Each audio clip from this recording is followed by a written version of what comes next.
वापसी के लिए निकलते हैं। तो ये मेरे यहाँ पे ये होता है बस स्टॉप, बस स्टैंड है।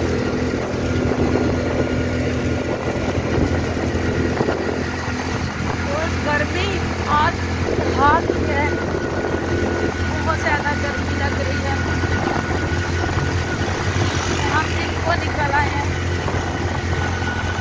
अभी थोड़ी सी आगे जाकर वीडियो बनाते हैं उनके पास। ये देखिए गुजरा वाला रावलपिंडी सियालकोट, तो ये जरूर लगा हुआ है। और ये देखिए इसको पता नहीं सियालकोट की बाईपास कहते हैं, हमें भूल गई। एक तो भूलना जो है मेरी सबसे बड़ी बीमारी बन चुकी है, भूलती बहुत।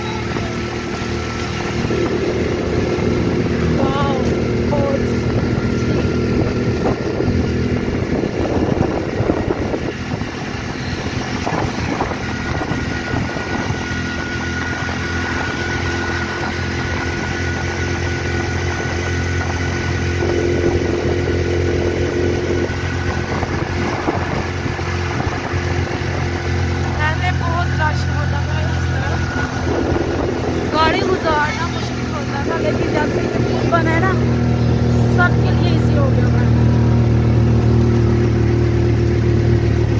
तो इस तरफ जा रहा है, तो इस तरफ जा रहा है, ये देखिए।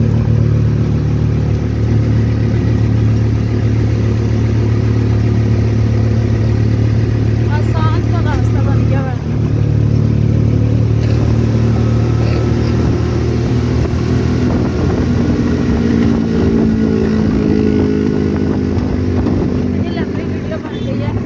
पता नहीं कि देखेगा भी या नहीं। अगर आप लोगों को ये वीडियो अच्छी लगे तो लाइक कमेंट लाजमी कीजिएगा और मोटिवेट किया करें ब्लॉगर्स को। आप लोगों की कमेंट से हमारा हौसला जो है वो बढ़ता है, हिम्मत बढ़ती है और एक नई उम्मीद मिलती है आप लोगों के लाइक कमेंट से, और मज़ीद आगे बढ़ने का जो है हौसला बढ़ता है ब्लॉगर्स में। तो फिर बंदा खुशी से आगे बढ़कर काम करता है। आप लोगों के लिए नई नई और अच्छी अच्छी वीडियोस लेकर आते हैं। आप